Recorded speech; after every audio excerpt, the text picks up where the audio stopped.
Bueno, buenas tardes para todos. Vamos a dar comienzo al simposio de Pfizer. Soy la doctora Verónica Pérez. Voy a estar coordinando esta actividad junto al doctor Manuel Bianchi. Ambos formamos parte del Comité de Hipertensión Arterial de la Sociedad Uruguaya de Cardiología, junto a las doctoras Lamagna, Valle y Barbirecci, que nos están acompañando virtualmente hoy. Queremos agradecer a la Sociedad Uruguaya de Cardiología, al doctor Juan Paganini, que nos convocó para coordinar esta mesa, y al laboratorio Pfizer. El doctor Bianchi va a presentar a continuación a los invitados. Bueno, buenas tardes. Vamos a presentar al doctor Agustín Ramírez, que será nuestro conferencista. Es doctor de Medicina egresado en la Facultad de Medicina de la UBA. Integra el staff de la Unidad Metabólica e Hipertensión Arterial del Hospital Universitario de la Fundación Favaloro. Es codirector de la carrera de especialista en hipertensión arterial de posgrado de Facultad de Ciencias Médicas de la Universidad Favaloro, presidente de la Sociedad Latinoamericana de Hipertensión y coautor de las guías de la ISH 2020.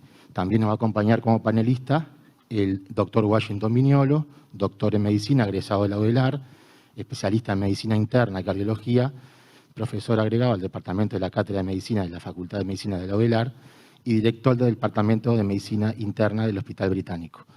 Sin más, lo dejamos con la conferencia del doctor Agustín Ramírez.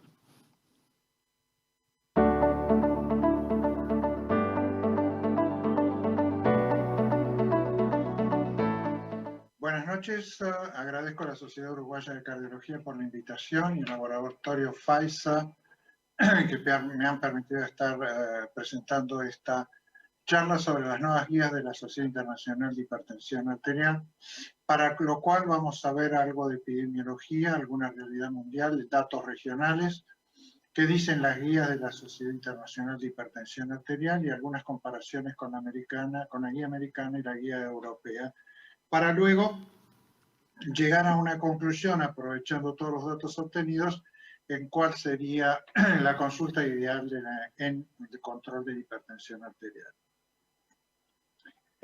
Acá vemos tres gráficos. De la izquierda, en la parte superior, tenemos a los varones a la izquierda, mujeres a la derecha, y podemos ver que los valores de presión arterial, tanto sistólico como diastólico, en ambos grupos, a partir de la década de los 50 años de edad, la presión sistólica sigue aumentando, mientras que la presión diastólica en los varones desciende, y en las mujeres, en cuantía mucho mejor, también muestran un descenso o una estabilidad, y esto es independiente de la raza que representa cada una de las líneas y que están explicadas donde les estoy mostrando ahora. Estos son datos tomados en Estados Unidos, mientras que si uno analiza los datos de la medición del mes de mayo de la presión arterial producido por la Sociedad Internacional de Hipertensión Arterial en los años 17, 18 y 19, lo que yo estoy haciendo ahora, estoy analizando los datos del MM19 en Latinoamérica y mostramos que también a partir de la década de los 50 el comportamiento es similar a lo mencionado anteriormente en Estados Unidos. Esto es interesante porque hoy en día sabemos que el aumento de la presión arterial está relacionado con el riesgo de mortalidad cardiovascular, y en la gráfica de abajo se puede observar cuando la presión está elevada en el estadio 1, como está en el enmarcado que se muestra ahora, y en el estadio 2, en el enmarcado inferior, que el incremento de la presión arterial diastólica aislada, de la sistólica aislada en la parte central o en la parte inferior del aumento de la presión arterial sistodiastólica, muestra una relación con el riesgo de eventos cardiovasculares que es mucho mayor en el aumento de la presión arterial sistodiastólica comparado con la diastólica o la sistólica separadamente. Esto se hace más marcado en el estadio 2 de hipertensión arterial, donde el aumento de la presión arterial sistólica aislada o diastólica es marcadamente mayor que en el estadio 1 y mucho mayor cuando la sistodiastólica es elevada comparativamente con el estadio 1, lo cual sustenta aún más la relación del aumento de presión arterial, el riesgo cardiovascular y la necesidad de tener un enfoque completo sobre la hipertensión arterial. Cuando se analizan los datos nuevamente de la base de la MM18 y 19, en este caso, podemos presentar los datos en todo el mundo en barras negras, en cada uno de los grupos de columnas, y en gris claro lo que vemos en las Américas, ¿no es cierto?, representado a la primera columna los años 2018 y en la segunda columna de cada uno de los grupos el año 2019. Y es así que el porcentaje de hipertensión arterial es mayor en América que en todo el mundo.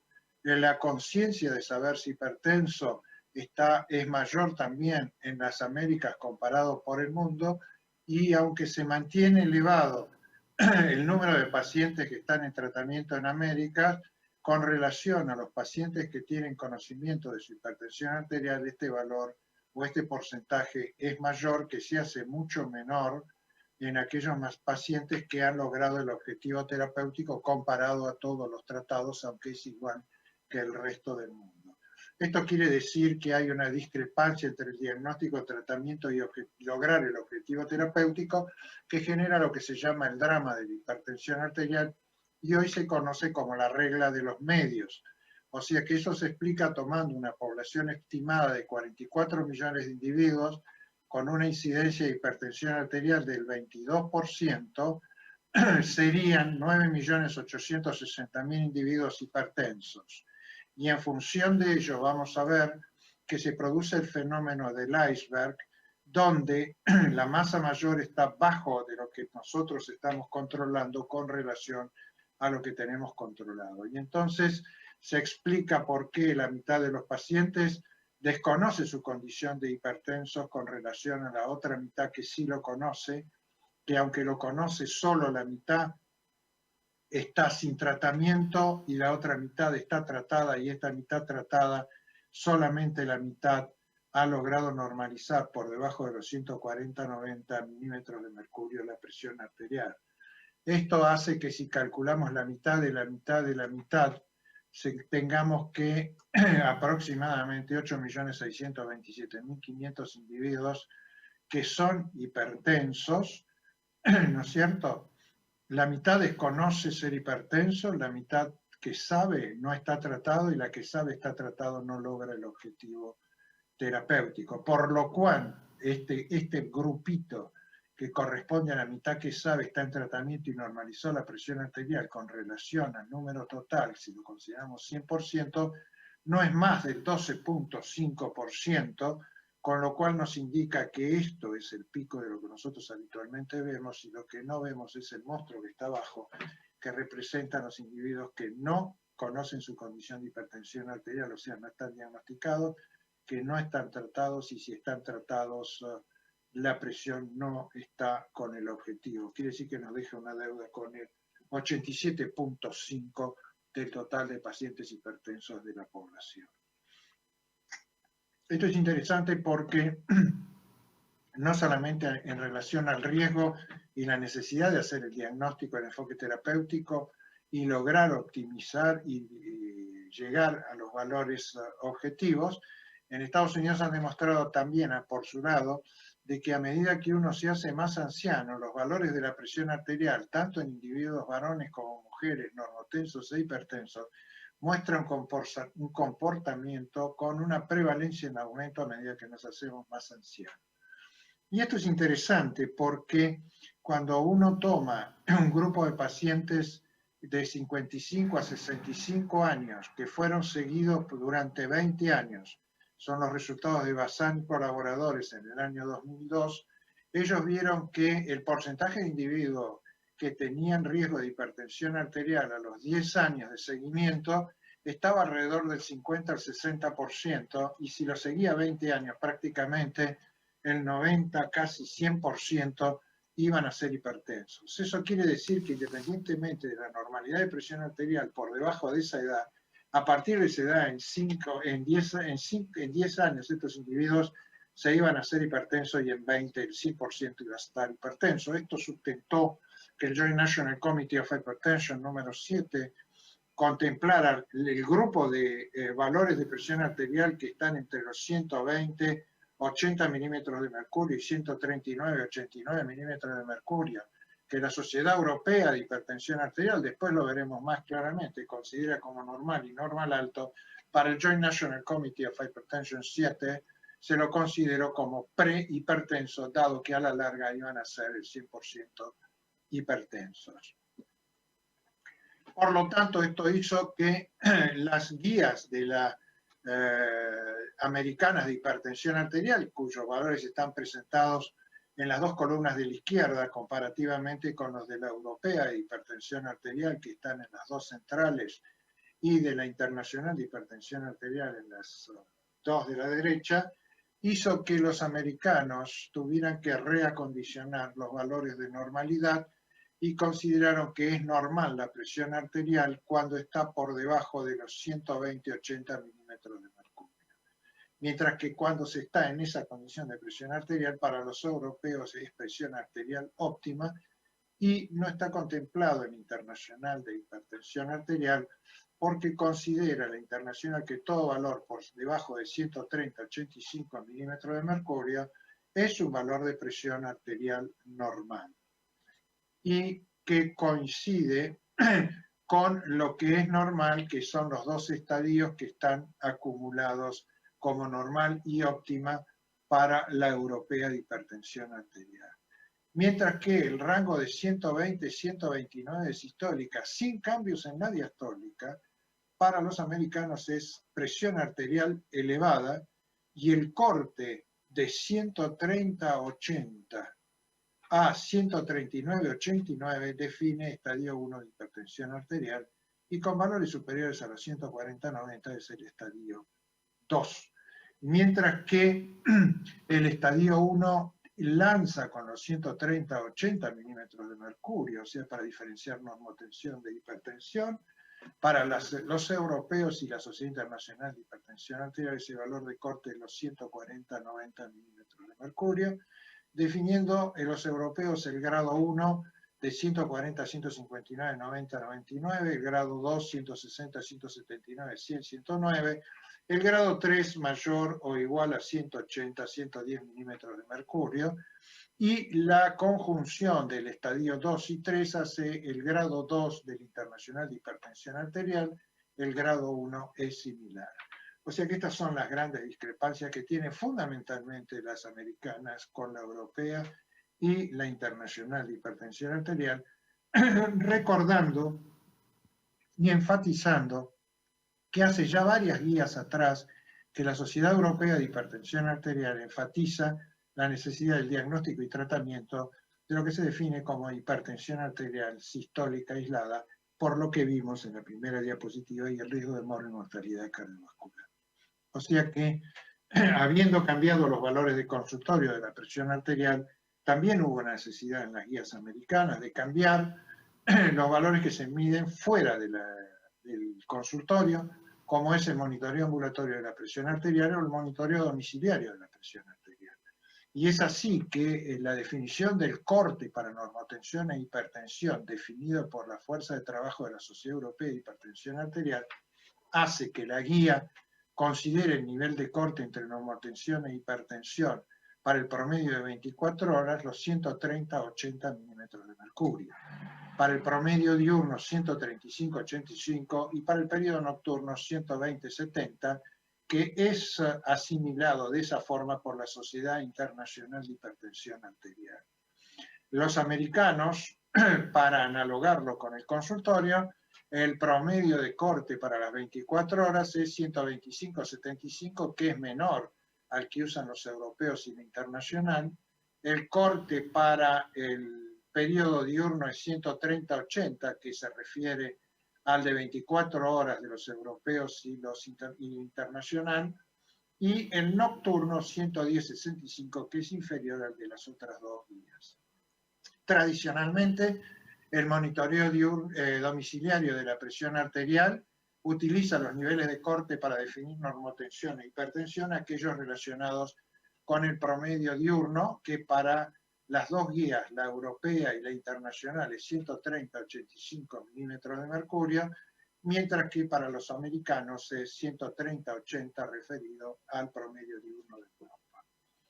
Los otros elementos a tener en cuenta también es cuál es el nivel de corte para considerar la terapéutica en los pacientes con valores mayores a, en este caso para los americanos es 130-80 milímetros de mercurio, todo valor igual o superior, debe permitirnos considerar el tratamiento, sea no farmacológico y o farmacológico. Para las otras dos guías son 140-90 milímetros de mercurio. Una vez iniciado el tratamiento, el objetivo terapéutico, lo mostramos en la última línea, son valores de presión arterial por debajo de los 130-80 para los americanos, mientras que para los europeos y la internacional es por debajo de 140-90 milímetros de mercurio, pero nunca menor a los 130-70 milímetros de mercurio. Cuando consideramos la terapéutica, en general, en combinaciones, para los americanos, cuando hay 20 o 10 milímetros de mercurio en sistólica y distólica mayores que los valores del objetivo terapéutico, o sea, a partir de los 150-90 milímetros de mercurio, mientras que para la europea y la internacional son y se mantienen en 140-90 milímetros de mercurio. Después veremos por qué. Nos vamos a quedar ahora con la internacional de hipertensión arterial, dado que introduce dos conceptos importantes, que es el concepto de lo esencial y lo óptimo a realizar cuando uno está con un paciente con hipertensión arterial. Lo esencial está relacionado con la posibilidad de acceso a la atención médica, a los elementos para el diagnóstico, sea de laboratorio o métodos no invasivos, y también con relación al acceso a la terapéutica de fármacos. Y es así que desde el punto de vista esencial en el diagnóstico, vamos a hacer una medición de presión arterial y si ese valor es menor a 130-85 y el paciente no tiene ningún factor de riesgo, podemos recontrolar dentro de los 3 años, mientras que lo vamos a hacer al año en aquellos pacientes que tienen algún factor de riesgo asociado. Para aquellos valores que nos da mayor de 130-85 milímetros de mercurio, vamos a hacer 2 mediciones más y vamos a considerar el promedio de esas 2 mediciones para ver si está por sobre los 130-85 milímetros de mercurio, y si es así, reevaluar a ese paciente en 1 o 2 visitas consecutivas separadas para una semana para verificar que si ese valor se mantiene sostenido por arriba de los 140-90 milímetros de mercurio, ya está sugiriendo hipertensión arterial, particularmente si logramos asociar con un control domiciliario o con un monitoreo ambulatorio de presión arterial que esté por sobre los valores de normalidad. En condiciones óptimas, directamente vamos a medir 3 veces la presión arterial, tomando el promedio de la segunda y tercera, y si ese valor está por debajo de los 130-85, vamos a seguir la misma tesitura que usamos en la condición de esenciales. Mientras que si el valor está arriba de 130-85, vamos a pedir el monitoreo ambulatorio de presión arterial o el control domiciliario para evaluar si estos valores califican para normotensión, fenómeno de guardapolvo blanco, hipertensión arterial oculta o hipertensión sostenida, teniendo en cuenta que este proceso se hace no exclusivamente para los pacientes para tratamiento, sino también en los pacientes tratados, en los cuales estos 4 posibilidades se presentan aún en los pacientes en tratamiento. Con respecto al tratamiento, lo esencial indica que los cambios de hábito de vida es fundamental en las 2 condiciones y debe ser enfatizado, y cuando los valores de presión arterial están entre 140, 159, 90, 99, o sea, el grado 1, vamos a enfatizar el cambio de hábito de vida y vamos a considerar el tratamiento farmacológico si el individuo trae factores de riesgo, como puede ser la enfermedad cardiovascular, enfermedad renal crónica, diabetes, daño de órgano blanco resultante del aumento de la presión arterial, o que esté entre los 50 y 80 años de edad. En los otros individuos que no tienen estos factores, podemos esperar entre 3 a 6 meses y si se mantiene por arriba de 140-90, considerar la necesidad del tratamiento farmacológico. El estadio 2, sea en esencial u óptimo, siempre va a los 2 tratamientos no farmacológicos y farmacológicos.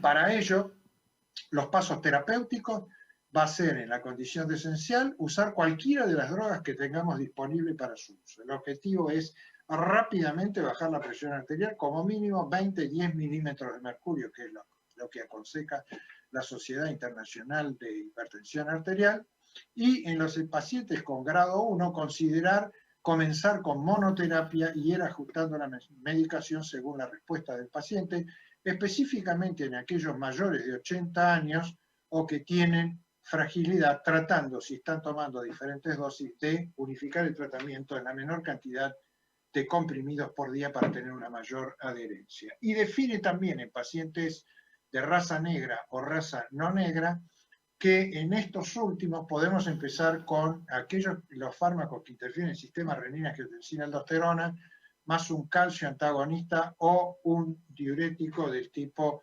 tiazídico, incrementar cada uno de ellos a dosis máximas si no se logra el objetivo, agregar un diurético o un antagonista de calcio, depende cómo comenzamos, y si no logramos el objetivo terapéutico descartando hipertensión arterial secundaria, sospechar la posibilidad de hipertensión arterial resistente, y en esa condición vamos a agregar espironolactona, como está indicado en las guías. Deberíamos tener un monitoreo ambulatorio o un control domiciliario para descartar fenómenos de guardapolvo blanco, y fundamentalmente utilizar, si es necesario para reducir la presión arterial, otro tipo de fármacos como son el amiloride, la doxazosina, el plerrenona, clonidina o los beta-bloqueantes. En los pacientes negros, el comienzo de la terapéutica es a través de un bloqueante de receptores de angiotensina 2 combinado con un calcio antagonista, o un calcio antagonista asociado con un diurético, sea tiazídico o similatiazida, incrementar a la dosis máxima, y cuando estamos en 3 dosis, al igual que hicimos con los pacientes de raza no negra, seguimos el esquema de descartar secundaria y, si es resistente, agregar los fármacos necesarios, tratando de hacer por lo menos o de contar con un monitoreo domiciliario de presión arterial o un monitoreo ambulatorio de la presión arterial. En condiciones óptimas, el esquema es el mismo. La única diferencia es que en el estadio 1 de hipertensión, en aquellos pacientes con alto riesgo, rápidamente iniciar el tratamiento farmacológico, y considerar en aquellos que no están en alto riesgo, después de 3 a 6 meses de evaluación, si no bajaron de 140 a 90, empezar a considerar el tratamiento farmacológico. Estadio 2 ya sabemos que van a tratamiento farmacológico directamente, y luego los conceptos para los pasos de la terapéutica es similar al que mencionamos anteriormente, tanto en pacientes negros como en pacientes de raza no negra. Y finalmente, para redondear los conceptos en función de lo que es el diagnóstico, el tratamiento y la evaluación del paciente, ¿qué sería lo ideal en la consulta de control en hipertensión arterial? En primera instancia, analizar la información aportada por el paciente, que nos lleva 5 a 7 minutos, medir la presión arterial según guías, que van 7 a 8 minutos, el estilo de vida, revisarlo y discutirlo con el paciente, que toma 7 a 10 minutos, estratificar el riesgo, que nos lleva más de 1 minuto, repasar y actualizar la medicación en 3-4 minutos, lo cual nos da un total entre 25 y 30 minutos, que indica que lo ideal sería tener 30 minutos para consulta de control para el paciente con hipertensión arterial. Muchísimas gracias por vuestra atención.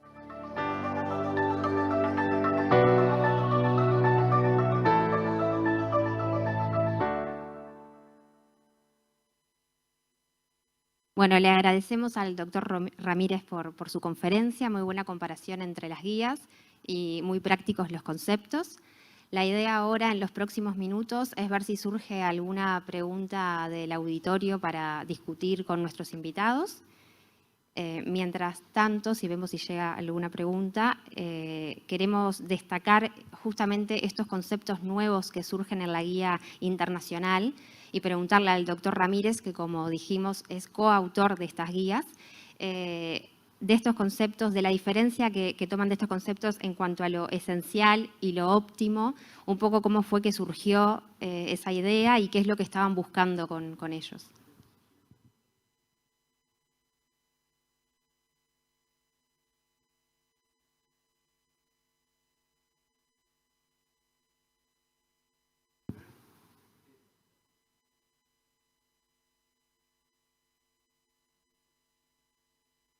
Tenemos al doctor Ramírez en... Le preguntamos también que la pregunta iba a ser para el panelista, el doctor Washington Viñolo. Sí. Si pudo escucharlo. La pregunta. ¿Ahora sí me escuchan? Sí. Bárbaro. Una de las cosas que tenemos que tener en cuenta es que la Sociedad Internacional de Hipertensión Arterial tiene un grupo de representantes regionales que están distribuidos en todo el mundo, sobre todo prestando gran atención sobre lo que es los países de bajo y mediano recurso. De hecho, hay un apoyo bastante importante de la Sociedad Internacional, y lo hubo y lo sigue habiendo, para las actividades científicas, y no solamente desde el punto de vista académico, sino también desde el punto de vista económico. Y una de las cosas que surgieron de los o sea, la medición en el mes de mayo de la presión arterial del 17 al 19 fundamentalmente, a las discrepancias que hay con los países de mediano y bajo recurso. De allí que en general la queja más grande que tienen, o que se tiene cuando se analiza este tipo de países, es el acceso por un lado de la atención médica y del otro lado el acceso a la medicación.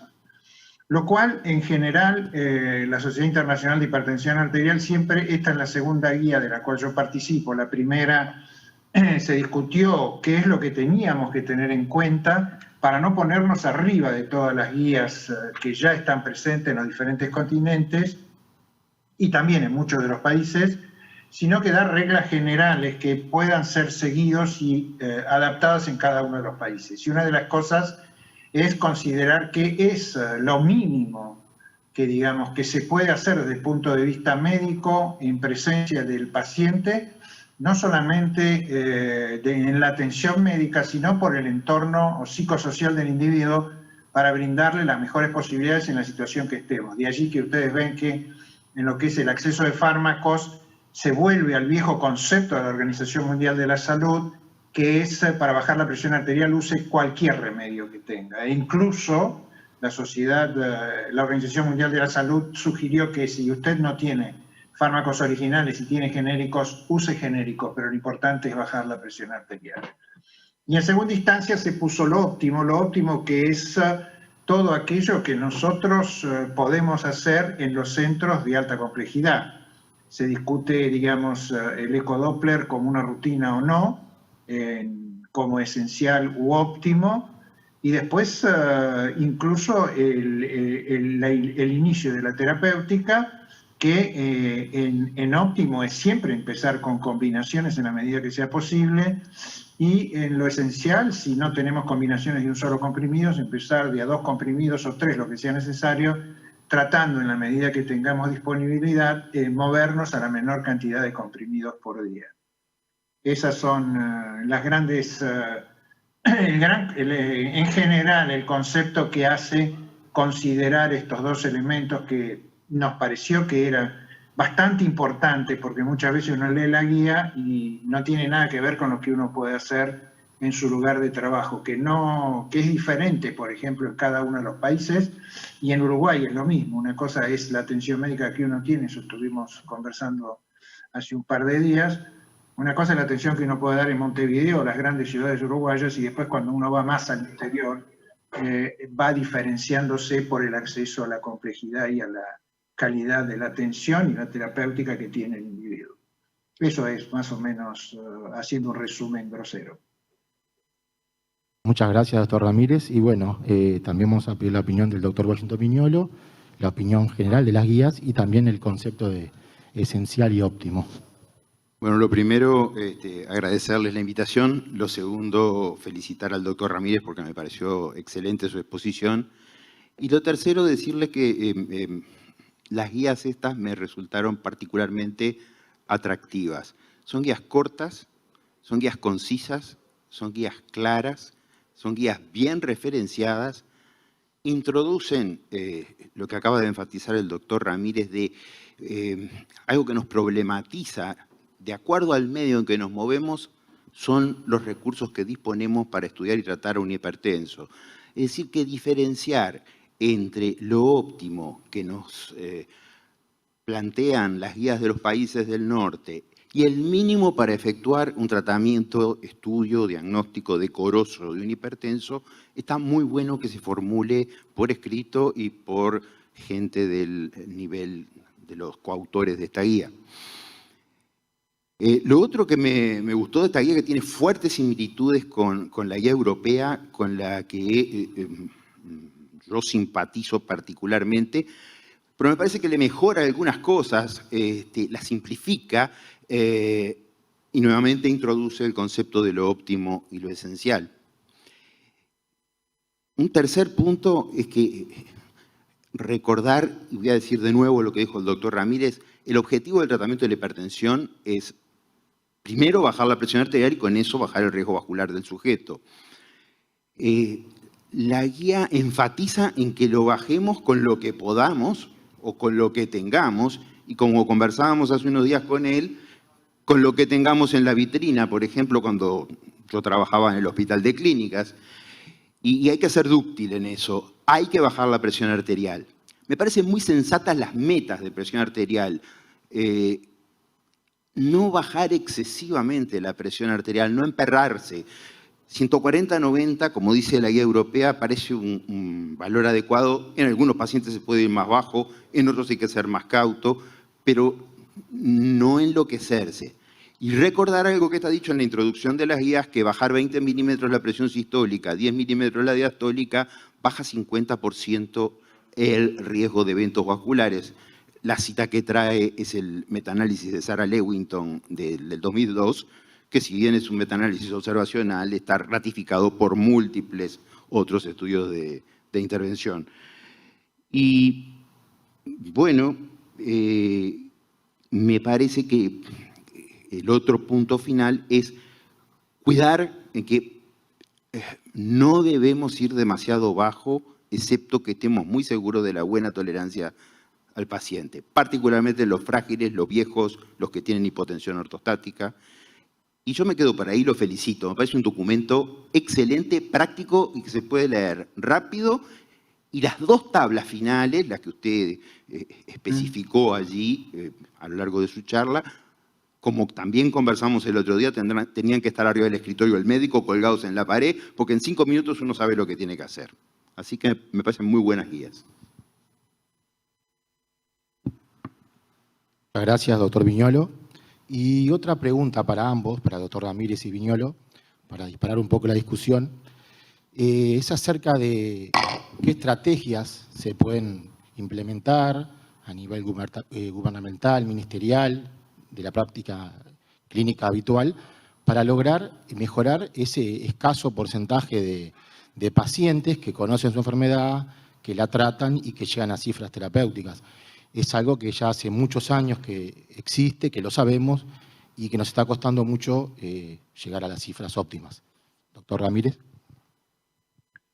Sí, ese es uno de los problemas y una de las cosas que también se discutieron en las mesas de trabajo fue que esto, lo que dicen las guías y lo que tenemos que hacer como médicos, junto con el paciente y cómo tenemos que lograr que el paciente también se enganche, si uno puede usar la palabra o el término, en su terapéutica, sobre todo los controles domiciliarios cuando son factibles para que el paciente vea el decurso, discutir, como mostraba en la tabla final, digamos, los resultados que trae el paciente, la estratificación de riesgo, para hacerlo partícipe y aumentar la adherencia fundamentalmente.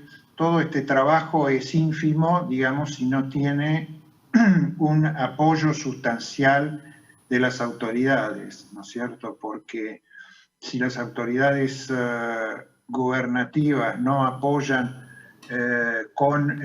no solamente económicamente, sino los ejemplos que dábamos el otro día, digamos, uno prende la televisión o ve los carteles por la calle o cuando leyendo el diario, hay bastante cantidad, aunque ahora actualmente han disminuido un poco, sobre lo que es tabaco, el alcohol, la asociación con actividades sociales importantes, pero en ninguna se ve el riesgo que uno corre si tiene hipertensión arterial. La hipertensión arterial, ¿por qué? Es el asesino silencioso, como se lo llamaba habitualmente hace muchos años atrás, qué implica ser hipertenso, qué favorece el aumento de la presión arterial, por qué un hipertenso no tiene que estar gordo, por qué los gordos tienen más tendencia a ser hipertensión arterial, tienen más tendencia a ser alteración del metabolismo de los hidratos de carbono, y cada uno de esos va a favorecer también en la aparición de lo que es la hipertensión arterial. O sea que la otra cosa es la obligación hacia la industria del remarcado en la parte delantera del envase, digamos, cuáles son los contenidos alimentarios, no exclusivamente cuánto azúcar tiene, si tiene fructosa o no tiene fructosa, cuál es el índice calórico, sino fundamentalmente qué cantidad de sodio tienen en función de lo que se tiene que ingerir por 24 horas. Digamos, esa información es vital y eso orienta mucho, porque muchas veces los pacientes vienen al consultorio y uno ve los estudios y los pacientes vienen con 135 miliequivalentes en 24 horas de excreción urinaria de sodio, y uno dice, está comiendo con mucha sal. No, doctor, está en el rango de normalidad. Claro, porque el rango de normalidad lo pone entre 90 y 220.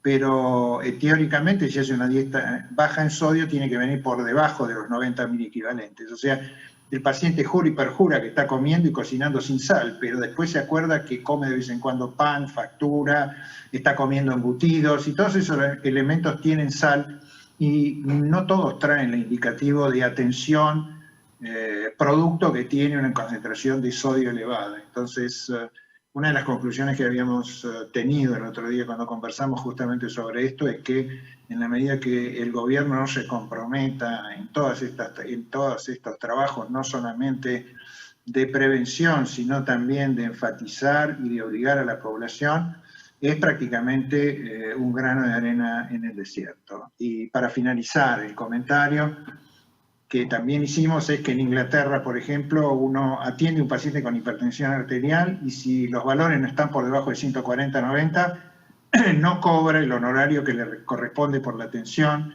y si el paciente está por debajo de 140/90 y no le pedimos un monitoreo ambulatorio de presión arterial, tampoco el médico cobra el monto correspondiente o los honorarios por la atención médica. O sea que el Estado está no solamente comprometido, sino como un contralor, digamos, y penalizador cuando las cosas no se hacen según las guías, que en este caso son las NICE, que son las exclusivas que tienen los ingleses.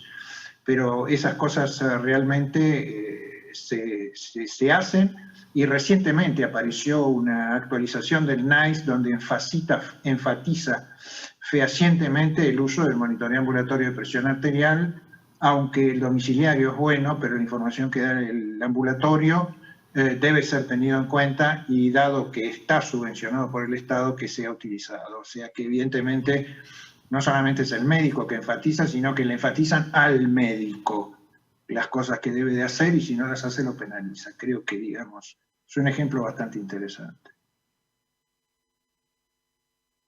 No, doctor Viñolo, lo mismo, que le parece que se puede mejorar.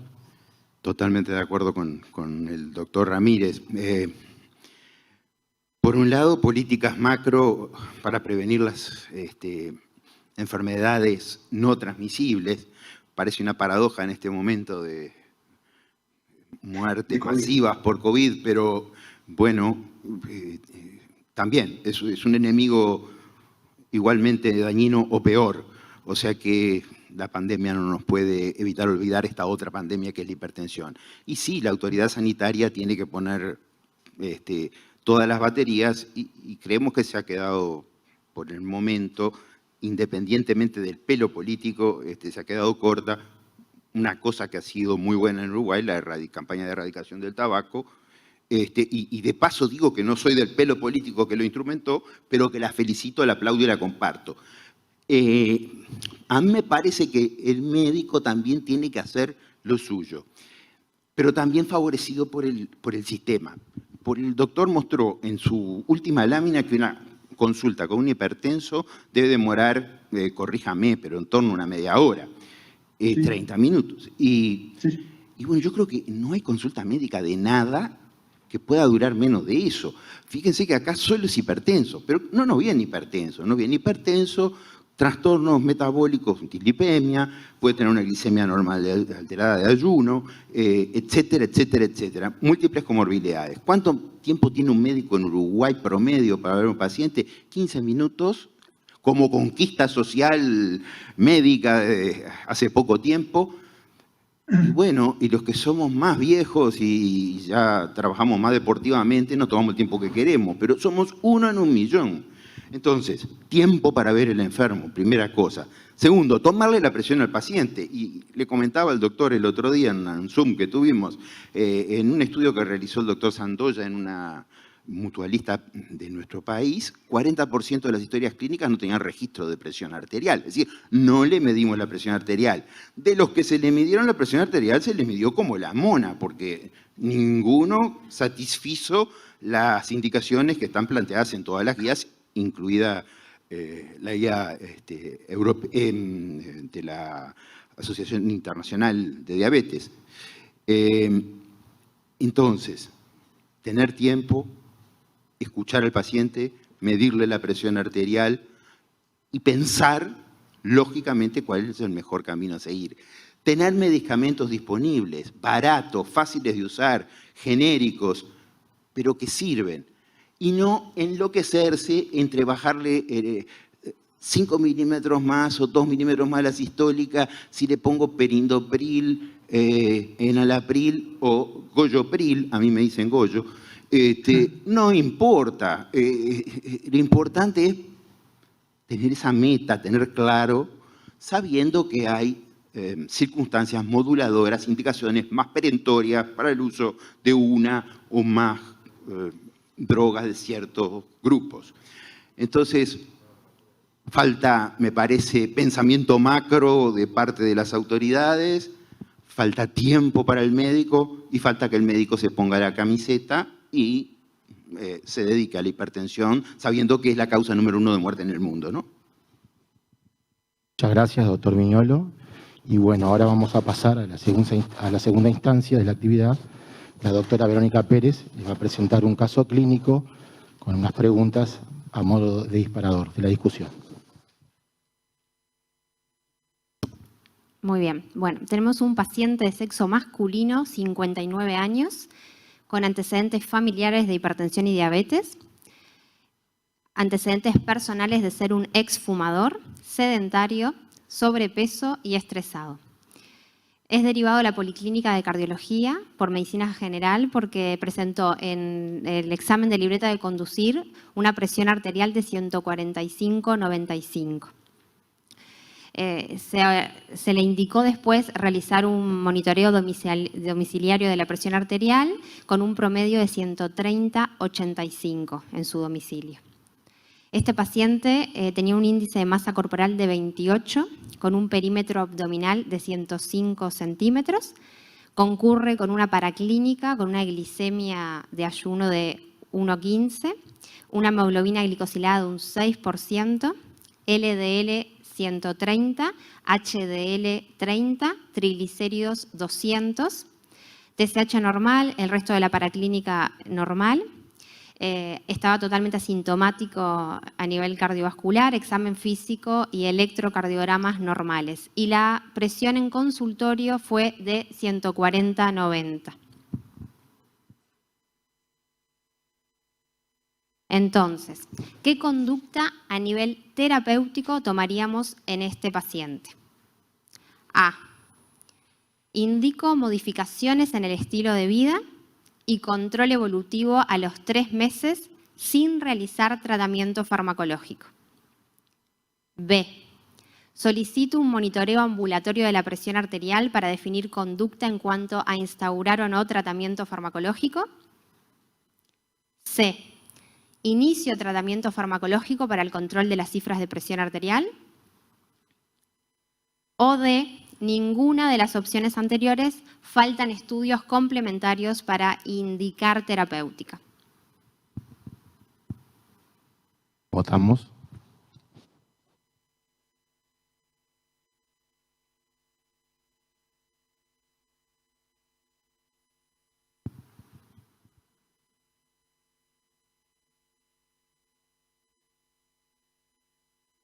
averiado.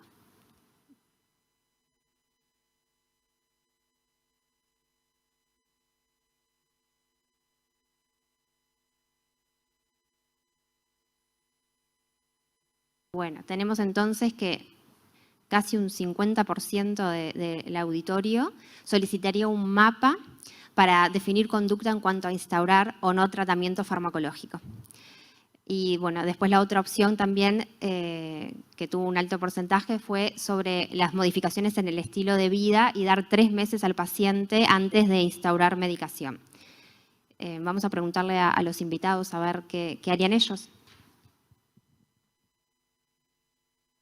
Sí, doctor Ramírez, ¿qué le parece? Y después escuchamos al doctor Viñola. Se siguen moviendo las columnas, pero está bien, digamos. Faltaría una que podría ser A y B son correctas, ¿no es cierto? Porque, digamos, lo primero que esto es interesante porque es un poco el juego que hacemos con los alumnos de la especialidad de hipertensión arterial.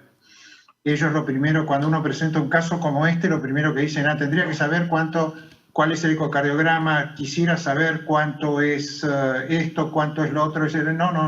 No. Y ahí probablemente estemos de acuerdo, digamos, uno empieza a hacer el diagnóstico y lo aprendimos en semiología de nuestros viejos maestros, desde el momento que uno llama al paciente, la forma que se para, cómo viene, cómo da la mano, y todas esas cosas. Y esto es una primera visión de la pintura final que vamos a ver después, en el cual la primera cosa que tenemos que entender, que sea normotenso o hipertenso, lo primero que tenemos que instaurar, sí o sí, es los cambios de hábito de vida, ¿no? O sea, que eso es indiscutible, digamos, ¿no es cierto? Segundo, en estas condiciones que el paciente tiene algunos valores normales de presión arterial y otros valores anormales de presión arterial, digamos, corremos el riesgo de que tengan las variables que no son normotensión o hipertensión arterial, sino tenemos que descartar las opciones para hacer el diagnóstico, estamos hablando en este momento, que es fenómeno de guardapolvo blanco o hipertensión arterial oculta. Por lo tanto, en este caso vamos a ir a las guías que estamos discutiendo, la de internacional de hipertensión arterial. Lo esencial o mínimo que tenemos que tener de ese paciente es un control domiciliario, porque el control domiciliario de la presión arterial nos permite separar los 4 fenotipos que son normotenso, hipertenso, fenómeno de guardapolvo blanco o hipertensión arterial oculta. Y en condiciones óptimas, en general, en la primera consulta, independientemente de lo que medimos de presión arterial, el pedido que sale es el monitoreo ambulatorio de la presión arterial para estos individuos. Por lo tanto, las 2 opciones iniciales son correctas, ¿no es cierto? Y la otra cosa que hay que tener en cuenta es que ya empezamos a estratificar el riesgo en estos individuos y por antecedentes clínicos de hipertensión arterial familiares, hipertensión arterial en la familia y diabetes, ya es un paciente de riesgo que hay que tener muy en cuenta, sobre todo porque tiene un valor de glucemia, el que está por arriba de los 110 miligramos por ciento. A nivel internacional, el corte original era de 110 y ahora lo bajaron a 100. Por lo tanto, este individuo, con el antecedente familiar que tiene, ya nos está orientando qué fármacos vamos a poder utilizar con más tranquilidad y qué no, en condiciones de óptimo y en condiciones de esencial, podemos tener una idea, ver qué es lo que vamos a poder medicar en estos individuos en función del acceso que tenga a la terapéutica. Si el paciente tuviera exclusivamente una dislipemia o tuviera, como en el caso de este paciente, que sería un estadio grado 1 de hipertensión arterial, si no tiene factores de riesgo agregados, se puede esperar 3 a 6 meses con tratamiento no farmacológico y una vez pasado ese periodo de tiempo, si no normalizó la presión arterial o no normalizó el perfil de los lípidos, entonces ya consideramos la posibilidad de instaurar la medicación. Y si el paciente trae factores de riesgo, instauramos la medicación rápidamente. Aunque la glucemia no está muy elevada, digamos, está en 115 para un corte viejo de 10 y 115 para el nuevo de 100, no llega a los 126, por lo tanto, Ya este paciente le vamos a tener que pedir una prueba oral de tolerancia a glucosa para ver si tiene una glucemia alterada en ayuno, es insulino resistente, o la posibilidad de que sea diabético, aunque por los valores que dio no creo que sea diabetes. Tenemos los 2 estadios anteriores y también eso nos está orientando cómo vamos a comenzar la terapéutica del individuo. Y comienza la pregunta de terapia dual agregando un diurético tiacídico. ¿Esta es? No, esta es la segunda. No, ahora va a venir la evolución, ahora después. Ahí está, en la cuarta de ninguna de las opciones anteriores, faltan estudios, la respuesta es no. Esa es mi opinión general, digamos. Le damos la palabra al doctor Viñolo. Una cortita. Este hombre tiene algún veneno, diríamos, me parece, porque tiene un HDL bajo, tiene unos triglicéridos altos, está gordito y el perímetro abdominal parece que está un poquito aumentado y es hipertenso. Ese clúster sería el clásico síndrome metabólico, que uno puede discutir si per se aumenta el riesgo o es la suma de los riesgos de cada uno de los factores que lo integran. Pero yo no lo pondría como de bajo riesgo. Entonces, a uno le genera la duda, ¿no? Porque en el monitoreo ambulatorio tiene unas cifras de presión arterial sistólicas normales, pero diastólicas medio límite. Digo eso como aporte adicional a lo que se ha dicho. Con respecto al manejo, no hay duda que las medidas de cambio de estilo de vida son el tratamiento en esta situación esencial y que particularmente en el síndrome metabólico son recontraútiles, o sea que por los dos lados nos sirven. Y yo el monitoreo de la presión arterial en condiciones ideales lo pediría porque me da la noche. O sea, ¿qué pasa en la noche? Y se sabe que los sujetos que tienen hipertensión nocturna, si la tienen, le va peor que a los que no la tienen. Entonces, en la Johns Hopkins o en una institución pudiente de nuestro medio, uno lo pediría. Pero me parece que lo podemos manejar con los datos que tenemos. Y el tratamiento farmacológico, yo diría que depende, esto es una opinión personal, pero un sujeto que no sabemos muy bien qué adherencia va a tener, que es un gordito, sabemos que tenemos poco tiempo para tratarlo, poco tiempo nuestro, y de repente una dosis bajita de un único fármaco, por ejemplo una dosis UNIECA, yo no lo vería descabellado siempre y cuando se controle la presión arterial. Estamos fuera de las guías, estamos en un terreno resbaladizo, pero yo no sería demasiado taxativo en esto. Pero es nada más que mi opinión. Muy bien. Perfecto. Bueno, vamos a ver qué pasó con este paciente entonces. La evolución a los 3 meses. El cardiólogo en la consulta previa le indicó tratamiento farmacológico con IECA a bajas dosis. El paciente presentó una buena tolerancia a la medicación, empezó a realizar actividad física, logró un descenso de peso, tiene una buena adherencia al tratamiento y modificó su estilo de vida en cuanto a la nutrición. De hecho, cuando fue a la consulta tenía 78 kilos con un índice de masa corporal de 25,5 y bajó el perímetro abdominal a 100 centímetros. En su monitoreo domiciliario de presión arterial, las cifras promedio fueron de 110/60. Concurre con paraclínica nueva una glicemia de 100, LDL de 95, HDL de 38 y los triglicéridos bajaron a 90. Y en esa consulta, la presión en el consultorio fue de 115/65.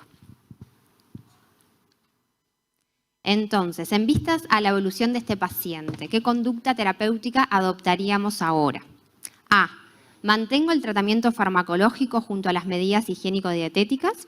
B. Solicito mapa, que en este paciente no se había solicitado, para evaluar la terapéutica y así valorar la conducta en cuanto al tratamiento farmacológico. C. Suspendo el tratamiento farmacológico que inicié y mantengo las medidas higiénico-dietéticas y control evolutivo. O D. Comienzo terapia dual agregando un diurético tiacídico para lograr un control óptimo de la presión arterial. Votamos.